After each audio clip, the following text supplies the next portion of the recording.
नमस्कार विद्यार्थी मित्रांनो, फोरम एमपीएससी अकॅडमीमध्ये आपलं स्वागत आहे. चॅनलवर नवीन असेल तर चॅनलला सबस्क्राईब करा, जेणेकरून तुम्हाला माहितीपूर्ण व्हिडिओ मिळत राहतील. हे पहा, आपण काय करत आहोत. तुम्हाला पहिल्यांदा तुमच्या प्रश्नाची उत्तरं सांगून देतो की जे तुम्ही विचारले होते कालपासून. तर बघा, आपल्याला काय झालेलं आहे, आपण अभ्यास साहित्य जे वापरत होतो सिम्प्लिफाईड आणि परिक्रमा, तर यांच्या सूचनेप्रमाणे आपण काय करू, सिम्प्लिफाईडच्या सूचनेप्रमाणे आपण त्यांचं अभ्यास साहित्य वापरू शकत नाही असं त्यांनी म्हटलेलं आहे. त्याप्रमाणे त्यांच्या सूचनेच्या नुसार आपण काय करतोय, आपलं सर्व साहित्य आपण त्यांचं रिमूव्ह केलेलं आहे. तर तुमच्याकडे जी पुस्तकं असतील तीच कंटिन्यू ठेवा, कारण काय होतं, अभ्यास साहित्य हे सारखं सारखं बदलायचं नसतं. तुम्ही जे वाचताय ते वाचत राहा. एक्झाम काय आहे माहिती आहे, एक्झामचा पॅटर्न त्याप्रमाणे तुम्ही अभ्यास करत चला. अभ्यास साहित्य तेच ठेवायचं आहे. परत परत मला ते सांगायला लागू नका. अभ्यास साहित्य कंटिन्यू तेच ठेवायचं आहे. आता आपल्याकडे राहिलेले 21 डिसेंबरला तुमची एक्झाम आहे. तर आपण काय करणार आहोत, 21 डिसेंबरला एक्झामसाठी आपण काय करणार आहोत की आपल्याला 15 क्वेश्चन आहेत. तर 15 क्वेश्चन आणि आपल्या आज तारीख आहे 22-23 नोव्हेंबर असेल तुम्हाला व्हिडिओ मिळेपर्यंत किंवा लेक्चर मिळेपर्यंत. तर त्यावेळेस तुम्ही काय करायचं आहे, तर आपण काय करणार आहोत तुम्हाला सांगतो. तुमचा मागचा कंबाईन 2024चा पेपर, 2025चा पेपर, 25चा म्हणजे 24चा 25 मध्ये झालेला, 23चा 24 मध्ये झालेला, हे 4 पेपर. सध्याचा राज्यसेवेचा ट्रेंड कसा असतो माहिती आहे.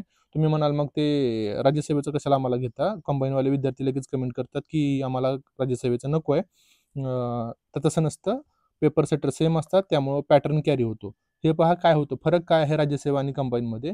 फरक हा आहे की तुम्हाला तिथं 2 तास वेळ आहे. किती वेळ आहे तुमच्याकडे तिथं राज्यसेवेमध्ये? 2 तास आहे, आणि इथं किती वेळ आहे? 1 तास, म्हणजे 60 मिनिटं. मग पेपर सेट होतानाच तसे तयार होतात की समजा वन लाईनरचं प्रमाण कंबाईनमध्ये जास्त असतं, आणि समजा प्रमाण जर जास्त झालं तर सगळ्यालाच वेळ कमी पडतो, सिली मिस्टेक होतात. त्यामुळे तुमचं वाचनावर कमांड पाहिजे, एक मटेरियल तुमच्या हाताखालून व्यवस्थित गेलं पाहिजे, तुम्ही ते पॉईंट अंडरलाईन केले पाहिजेत. लायब्ररीमध्ये असे विद्यार्थी बघितले असतील तुम्ही की ज्यांच्याकडं 4 ते 5 सोर्सेस असतात, सगळे सोर्सेस असतात. हे पहा, पुस्तकाच्या बाहेरचं तर काहीच जात नसतं. जी पुस्तकं असतात किंवा जे सोर्सेस असतात, म्हणजे कव्हर करण्याचा प्रयत्न केलेला असतो. 4 ते 5 रिसोर्सेस केल्यानंतर ते सगळं त्याच्यातलंच येणार आहे हे माहीत असतं. मग 4 ते 5 सोर्सेस तुमचे बाकीचे कव्हर करून होतात का? तर शक्यच नाही, ते ह्युमनली इम्पॉसिबल आहे. आणि सर, समजा एक्झामिनरनं ठरवलंच, की समजा आयोगानं ठरवलंच, एक्झामिनर म्हणजे आयोगानं एमपीएससीनं कडून जर तशा इन्स्ट्रक्शन केलेल्या असतील, तर एक पण मेरिट लागलेलं आहे आरटीओचं.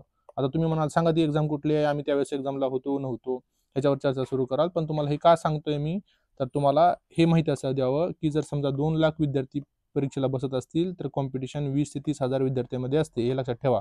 कारण हे बाकीचे औषध नवशे गवशे असतात, हे येतात एक्झाम देतात, हे 4 प्रश्न. आता समजा पेपर कधी पण हार्ड आला तर तो सर्वांना येणार आहे. हे तुम्हाला वाटेल की तत्वज्ञान आहे, तत्वज्ञान नाही आहे. तुम्हाला जसे पेपर जवळ येईल तसे तुम्हाला घाबरगुंडी उडायला लागेल. जर समजा एक ते पहिला अटेम्प्ट, दुसरा अटेम्प्ट असले, आणि पहिला अटेम्प्ट द्यावाला आणि दुसरा अटेम्प्ट सिरीज तयार करणार असं काही नाही बरं का. माझ्याकडे असे काही विद्यार्थी आहेत की त्यांना फर्स्ट अटेम्प्टमध्ये 68 मार्क आलेला आहे, आणि असं नाही आहे की ते फेकतायत म्हणून मी तुम्हाला सांगतोय. मग विथ प्रूफ 68 मार्क मागच्या वेळेस असलेले असे विद्यार्थी आहेत. कारण काय होतं मी ते का टू द पॉईंट मिळतंय मटेरियल, सगळं मार्गदर्शन मिळतंय, अभ्यास करतायत विद्यार्थी. तुम्ही काय करायचं तुम्ही ठरवा. आता आपण काय करूयात, जास्त वेळ न घालवता आपण काय करणार आहोत ते तुम्हाला सांगतो. आता राहिले आपल्याकडे किती दिवस? 29-30 दिवस आहेत. 29 दिवस आहेत समजा. तर बघा, पेपरला म्हणजे आता समजा history, geography, polity, economy, current आणि सायन्स हे तुमचे टॉपिक. तर ह्याच्यामधला आपण जे करंटचा बघतोय, तर करंट ओरिएंटेड कसं होतं मध्ये, पॉलिटी पण क्वेश्चन तयार होतात, इकॉनॉमीचे पण क्वेश्चन तयार होतात, आणि हिस्ट्री ओरिएंटेड एखादा टॉपिक येऊन जातो ज्यांना 100 वर्ष, 150 वर्ष, 75 वर्ष झाली आहे, आणि स्कीम पण ते त्या ओरिएंटेड विचारतात. त्यामुळे तुम्हाला रोज डेली सकाळी 15 क्वेश्चन मिळतील, ते क्वेश्चन सॉल्व्ह करायचे. जर डाटा तुमच्याकडे कोणतेही नोट्स असतील नसतील, कुठलं सिलेबस असेल तुमच्याकडे, काही असेल नसेल, तुम्ही आजपर्यंत करंटसाठी काही केलं असेल नसेल, तर त्याचा लोड घेऊ नका. 15 क्वेश्चन तुम्ही सकाळी सॉल्व्ह करायचे, विदाऊट न बघता सॉल्व्ह करायचे. तुमच्याकडे 15 क्वेश्चनचं असं हे करून घ्यायचं, OMR शीट घ्या आयोगाच्या प्रॉपर, त्याच्यामध्ये 15-15 जे असतील 200, एक सीट तुम्हाला 4 वेळाच वापरता येऊ शकते, पुढून मागून 15-15 वेळेस. त्यावेळेस तुम्ही काय करा, एक शीट घ्यायची, व्यवस्थित गोल करून घ्यायचे, ह्याला 10 मिनिटं लावून सोडून घ्यायचं.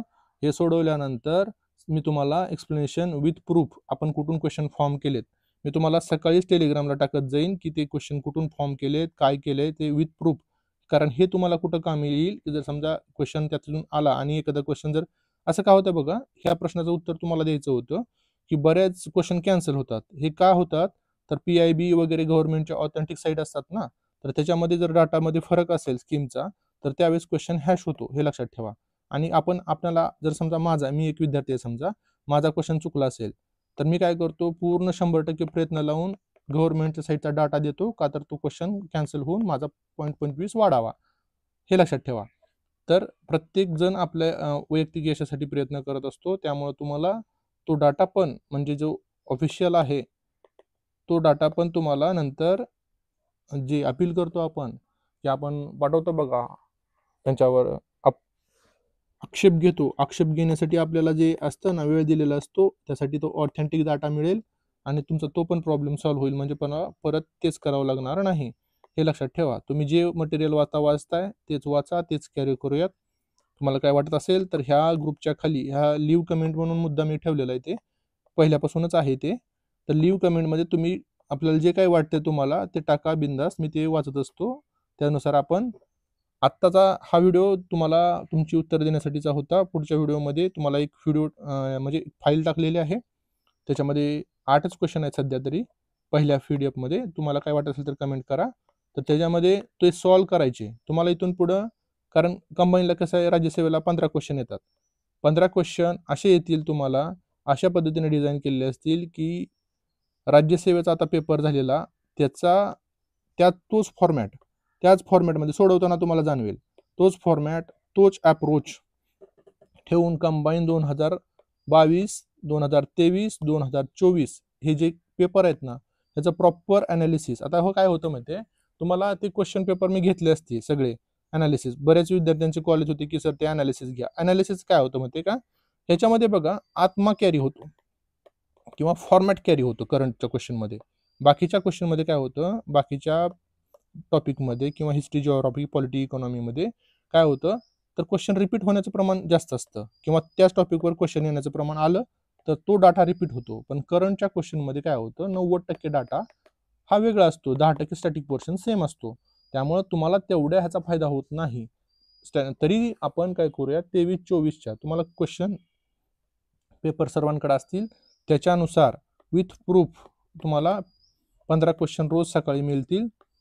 सो आणि ते क्वेश्चन सोडवल्यानंतर आपण एक्झाम झाल्यानंतर विथ प्रूफ तुम्हाला कधी भेटूयात आपण, एक्झाम कितीला आहे, 21 तारखेला. 21 तारखेला संध्याकाळी आपण विथ प्रूफ तुम्हाला आपण भेटूयात, की आपण कंबाईनला कसा आपला अप्रोच काय राहिला, मागचा कसा अप्रोच होता, कसे क्वेश्चन ट्रेस झाले, हे विथ प्रूफ भेटूयात आपण. तुम्हाला काय वाटत असेल तर कमेंट करा. धन्यवाद.